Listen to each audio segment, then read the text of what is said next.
peut résister à une délicieuse tarte aux pommes maison, douce et fondante en bouche. Dans cette vidéo, je vous dévoile une recette qui éveillera vos papilles et fera chavirer vos cœurs. Alors, prêt à découvrir la recette de la tarte aux pommes parfaite? Allez, c'est parti! Restez bien jusqu'au bout, je vous donne 2 super astuces à la fin de cette vidéo.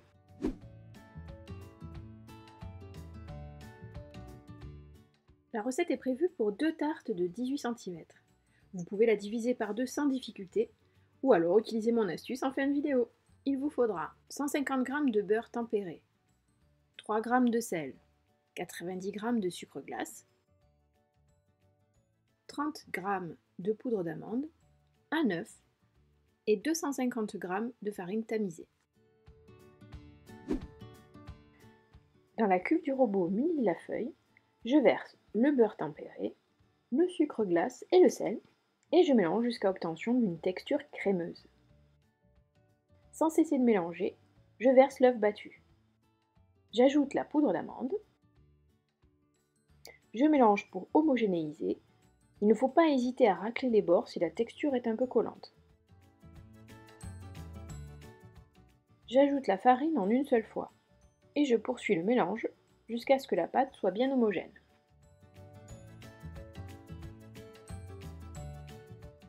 Je rassemble la pâte et je l'étale sur une épaisseur d'environ 2 cm. Je filme au contact pour éviter qu'elle ne sèche.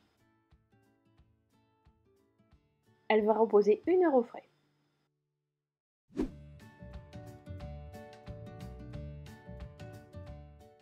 Ici aussi, la recette est prévue pour 2 tartes de 18 cm. Alors j'ai essayé de la diviser par 2, mais les quantités étant très faibles, je n'ai pas trouvé ça satisfaisant. Je vous conseille plutôt de garder cette quantité et de mettre plus de compote, ça passe très bien.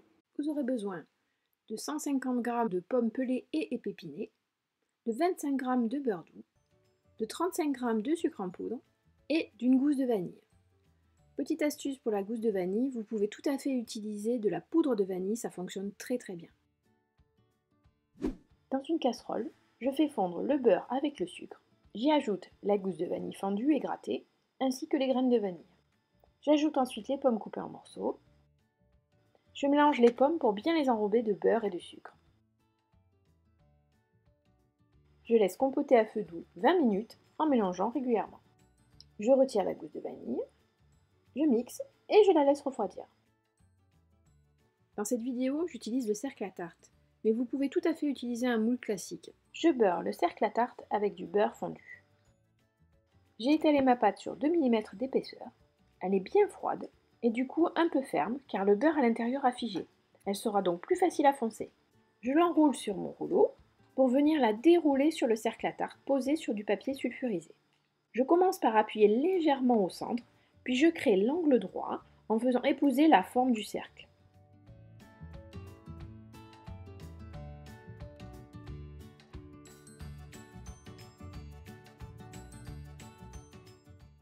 Avec le rouleau, je viens couper l'excès de pâte.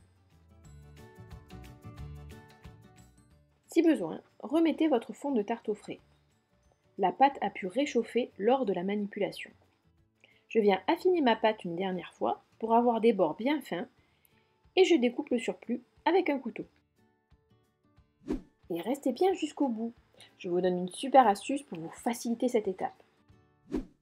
J'ai mis la compote en douille, mais c'est largement optionnel. Je l'étale le plus régulièrement possible. Je préchauffe mon four à 190 degrés Celsius.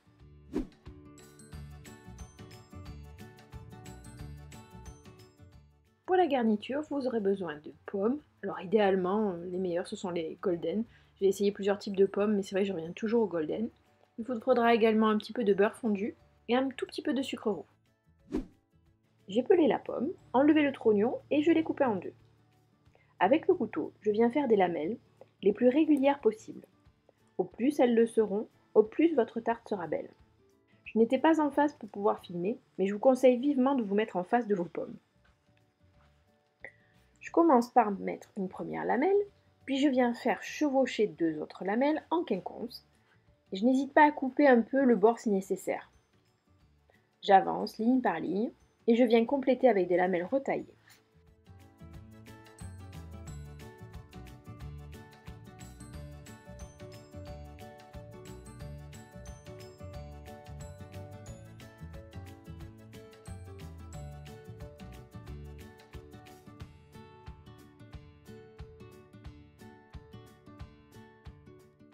J'avance jusqu'au bord opposé.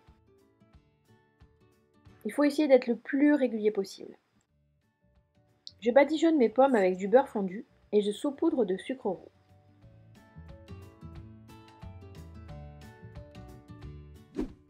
La tarte part au four pour 45 minutes. Il faudra peut-être adapter le temps à votre four. Et voilà, les pommes sont bien cuites et légèrement caramélisées. Cette odeur, c'est aussi un régal pour les yeux et les papilles.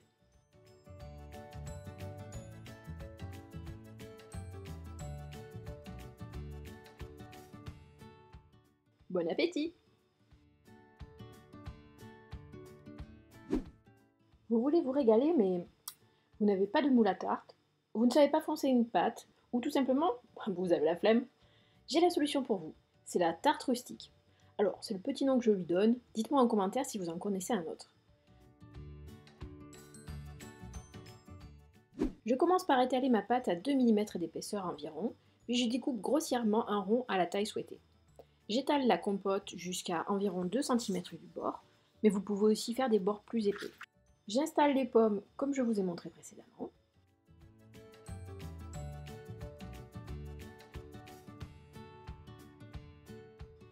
J'attrape les bords de ma pâte et je les rabats sur les pommes. La pâte ici étant un peu collante car elle a chauffé pendant le montage, mais bon, pas de souci. Je pince les plis pour fermer le cercle de pâte.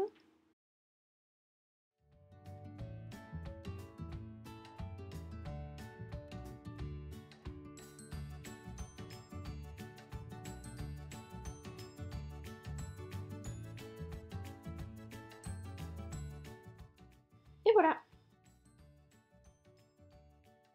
On badigeonne avec un peu de beurre fondu et on saupoudre de sucre roux. Ça part au four à 190 degrés pour environ 40 à 45 minutes. Il faudra adapter la cuisson à votre four. Merci d'avoir regardé jusqu'ici. Et pour vous, une deuxième astuce. Comme je vous ai dit, la quantité de pâte est pour 2 tartes de 18 cm. Comme elle est particulièrement savoureuse, vous pouvez utiliser la seconde moitié, voire les chutes, pour réaliser de délicieux biscuits amandes. J'étale la pâte sur environ 2 mm d'épaisseur. Alors c'est au choix. Si vous les faites plus épais, ils seront un peu plus moelleux. À 2 mm, ils seront un peu plus craquants. Ça part au four pour environ 15-20 minutes à 190 degrés. Surveillez-les bien. Vous pouvez les conserver quelques jours dans une boîte. C'est un délice. En tout cas, chez moi, ils ne font pas long feu. Alors, prêt à tester la recette de la tarte aux pommes?